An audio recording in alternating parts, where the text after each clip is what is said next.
नमस्कार दोस्तों, कैसे हैं आप सब। आप सभी के लिए यूपीपीएससी के द्वारा आरओ एआरओ का एग्जाम कराया जा रहा है। आप सभी को जैसा कि पता है, इसके लिए सबसे अच्छा बुक माना जाता है घटना चक्र की। दोस्तों, यह घटना चक्र हर एग्जाम के लिए इंपॉर्टेंट है। पीसीएस, यूपीपीसीएस, किसी भी state PCS, UPSC, RO ARO, हर एग्जाम के लिए। तो दोस्तों, हमारा एक छोटा सा कोशिश है कि आरओ एआरओ एग्जाम के लिए आप सभी के लिए घटना चक्र का इंपॉर्टेंट से इंपॉर्टेंट क्वेश्चन लाया जाए। तो दोस्तों, इसी सिलसिले में ये छोटा सा सीरीज आप सभी के लिए। दोस्तों, इस वीडियो को जरूर अपने दोस्तों के साथ शेयर करना और खुद भी इसका लाभ उठाना। जय हिंद। स्वागत है आप सभी का नालंदा यूनिवर्स 77 पर। कैसे हैं आप दोस्तों। आज बात होने वाला है ज्योग्राफी के बारे में, भूगोल के बारे में। और जैसा आप सभी को पता है कि इस वक्त यूपीपीएससी आरओ एआरओ का प्रैक्टिस सेट चल रहा है, तो जाइए इसका लाभ उठाइए और अपने दोस्तों के साथ वीडियो को शेयर करिए। आज का पहला सवाल है कि भारत का 20वां परमाणु बिजली घर कौन सा है। अब ध्यान देना, ये सवाल जब आरओ एआरओ में आया था तो ये काफ़ी पुराना सवाल हो चुका है। आरओ एआरओ में ये उस समय आया था 2010 और 11 के बीच। तब 20वां जो था उसका सही उत्तर था सी, केगा, कर्नाटक। लेकिन आज 2023 के दौर में अगर पूछ लिया जाए कि भारत में कुल कितने परमाणु बिजली घर हैं, तो आपको मालूम होना चाहिए कि 22 है। अच्छा, तो सर अगर 22 है तो 21वां और 22वां ये कहाँ पे स्थित है, तो आपको मालूम होना चाहिए दोस्तों कि 21वां जो है वो स्थित है कुड्डन कुलम में। कहाँ पर स्थित है? कुड्डन, लिख देता हूँ, कुड्डन कुलम में। ठीक है, कुड्डन कुलम में। ये कहाँ है? ये है तमिलनाडु में। अच्छा, तो 22वां कहाँ स्थित है दोस्तों? तो दोस्तों 22वां भी यहीं स्थित है।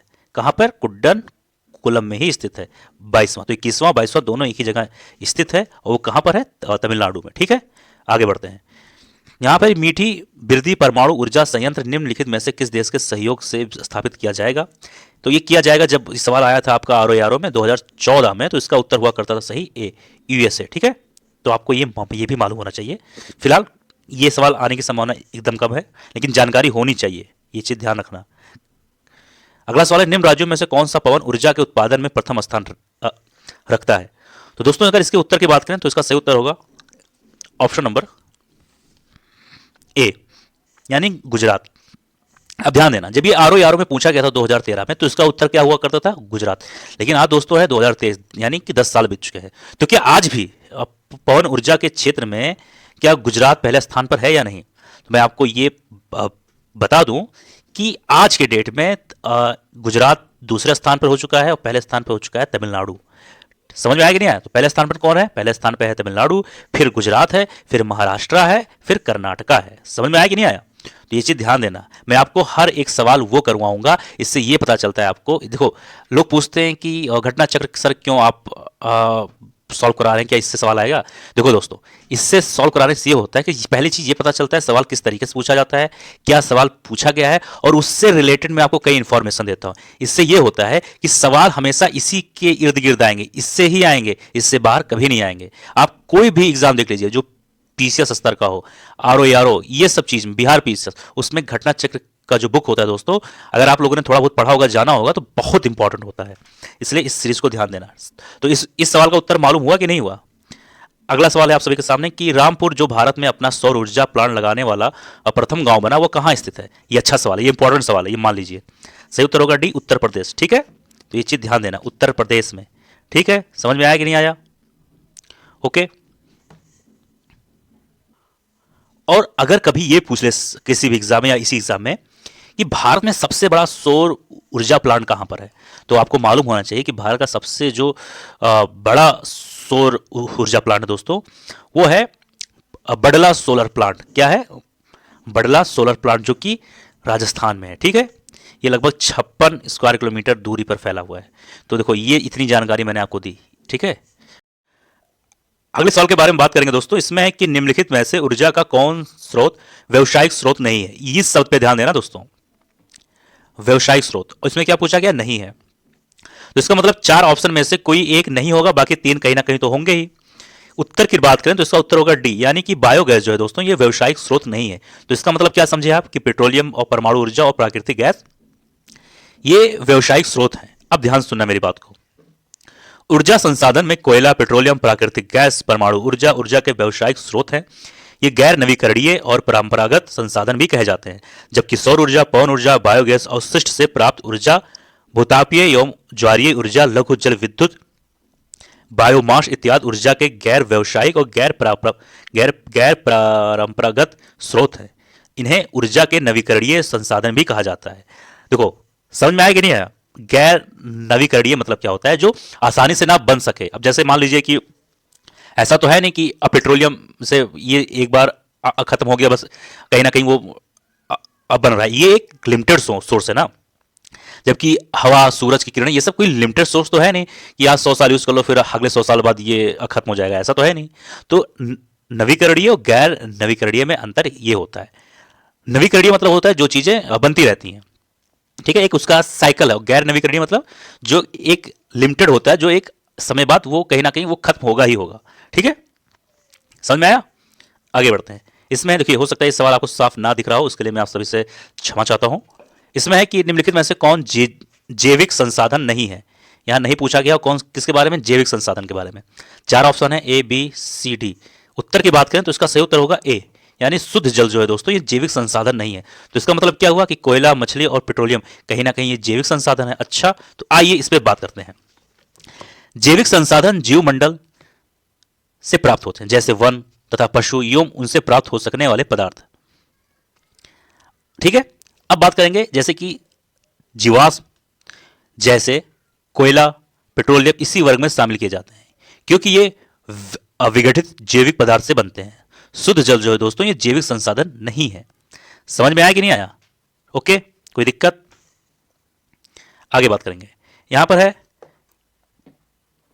कुछ पॉइंट, इधर भी कुछ पॉइंट है, और इसमें क्या पूछा गया है, कौन सा सुमेलित नहीं है। यानी कि देखिए 4 पॉइंट है, ए है, बी है, सी है, डी है। तो इसमें से 4 में से कोई एक जो होगा जो सुमेलित नहीं होगा। अब ध्यान सुनना, इसका सही उत्तर होगा ए, यानी कि लसुंदरा जो है दोस्तों, ये राजस्थान में नहीं है। समझे कि नहीं है? समझे, लसुंदरा का संबंध राजस्थान से नहीं है। ठीक है कि नहीं? तो लसुंदरा का संबंध कहां से है, ध्यान देना। तो लसुंदरा गर्म यानी उष्ण जल स्रोत जो है दोस्तों, ये गुजरात राज्य में है, ना कि राजस्थान में। समझ में आया कि नहीं आया? तो ये तो हो गया सुमेलित नहीं है। तो इसका मतलब क्या था कि कहीं ना बी सी डी अपने आप में सुमेलित होगा, यानी कि अवलोली जो है महाराष्ट्र संबंधित है, और मणिकरण हिमाचल प्रदेश से, और सोहाना का संबंध होगा हरियाणा से। समझ में आया? आगे बढ़ते हैं। यहां पर अगला सवाल है, यहां पर देखिए क्या पूछा गया, सुमेलित नहीं है। यहां पर कुछ केंद्र के नाम है, यहां पर ऊर्जा का नाम दिया गया है। ठीक है, तो ये बता रहा है कौन सा जो केंद्र है, कौन से ऊर्जा संबंधित नहीं है। तो इसके उत्तर की बात करें तो इसका सही उत्तर होगा डी, यानी कि अगर बात करें दोस्तों तो कोरबा, जो आप सभी के सामने दिख रहा होगा, पॉइंट नंबर 4, कोरबा का संबंध पवन से नहीं है, यानी कि पवन ऊर्जा से नहीं है। समझ में आया कि नहीं आया? यानी कि पवन ऊर्जा का केंद्र जो है दोस्तों, वो कोरबा नहीं है। अच्छा, तो फिर इसका क्या होगा अभी हम लोग जान लेंगे, आप लोग घबराइए मत। कोरबा में जो दोस्तों केंद्र है, इसका जो मेन ऊर्जा है वो पवन ऊर्जा ना होकर ताप विद्युत केंद्र है। क्या है? ताप विद्युत केंद्र के लिए ये फेमस है। जबकि पात्रातु, यानी कि इसको कह सकते हैं कि पतरातु, ठीक है, ये भी तापीय यानी कि ताप विद्युत केंद्र के लिए फेमस है, और ये भी ताप विद्युत केंद्र के लिए फेमस है। ठीक है, लेकिन इसके सामने क्या दिया हुआ था, पवन। तो कहीं ना कहीं ये भाई गलत हो जाएगा, और हमको यही बताना ही था कि कौन सा गलत है। ठीक है, अब ये जान लो, कभी ये पूछा जाए तो जान लेना। अब झाकरी जो केंद्र है ये जल विद्युत से संबंधित है, और कलपक्कम जो है ये नाभिकीय से संबंधित है। समझ में आया कि नहीं आया? ठीक है, आगे बात करेंगे अगले सवाल पर। यहां पर क्या पूछा गया है, ध्यान देना। भारत के निम्न लौह एवं इस्पात उत्पादक केंद्रों में कौन कोयला क्षेत्रों से काफी दूर स्थित है। सही उत्तर होगा डी, यानी कि भद्रावती। अगर नहीं डी वाला पॉइंट दिख रहा होगा तो मैं बोल दे रहा हूं, सही उत्तर होगा डी, भद्रावती। ठीक है, तो लौह एवं इस्पात उत्पादक जो है दोस्तों, ये क्षेत्रों में से बोकारो, दुर्गापुर एवं कुल्टी, आसनसोल कोयला क्षेत्रों के पास अवस्थित है, जबकि भद्रावती जो है दोस्तों, ये भद्रावती कोयला क्षेत्र से काफी दूर अवस्थित है। समझ में आया कि नहीं आया? कहो तो फिर से बोल दूं, ध्यान देना। भारत में निम्न क्या पूछा गया, भारत में निम्न लौह एवं आवश्यक उत्पादक केंद्रों में कौन कोयला क्षेत्रों से काफी दूर स्थित है। सही उत्तर क्या होगा, भद्रावती। क्या होगा, भद्रावती। अब ध्यान देना, लौह एवं इस्पात उत्पादक क्षेत्रों में से बोकारो यानी पहला वाला, दुर्गापुर यानी दूसरा वाला, और तीसरा यानी कुल्टी आसनसोल जो है, कुल्टी आसनसोल कोयला क्षेत्रों के पास अवस्थित है, जबकि भद्रावती कोयला क्षेत्र से काफी दूर अवस्थित है। समझ में आया? आगे बढ़ते हैं अगले सवाल पर। यह भी साफ नहीं दिख रहा होगा यार भाई, सॉरी क्या बताऊं। खैर कोई बात नहीं, मैं आपको पढ़ के ही बोल दे रहा हूँ। छत्तीसगढ़ में कोरबा का महत्व है, सही उत्तर होगा ए, यानी एल्युमिनियम उद्योग के कारण छत्तीसगढ़ में कोरबा का महत्व है। समझ में आया? आगे बढ़ते हैं। यहाँ पर है कि विश्व स्तर पर सीमेंट उत्पादन 2010 में भारत का कौन सा स्थान था।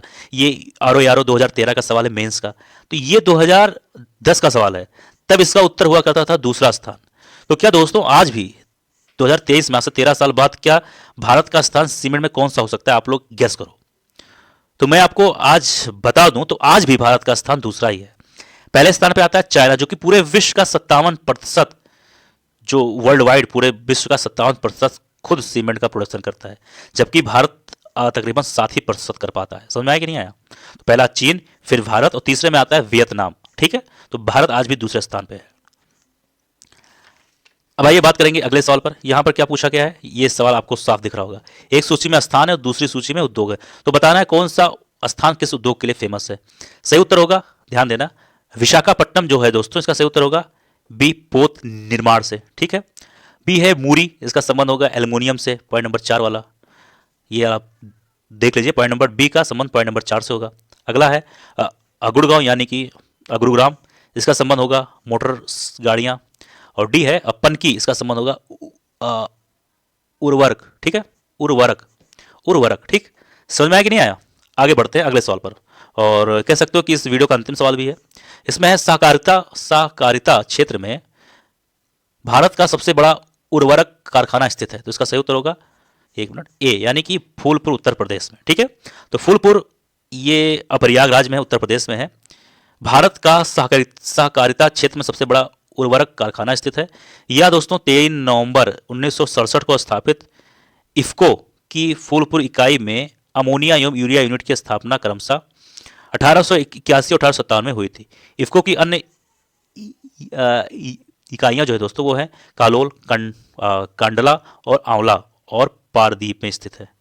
समझ में आया कि नहीं आया? तो आपको मोटा मोटा ये जानना है कि इसका सही उत्तर होगा फूलपुर उत्तर प्रदेश, जो कि प्रयागराज में है। तो ये था आज का वीडियो। मुझे उम्मीद है वीडियो पसंद आया होगा। किसी सवाल में कोई भी डाउट हो तो जरूर कमेंट बॉक्स में लिखना। मिलते हैं किसी और वीडियो में। जय हिंद, जय भारत।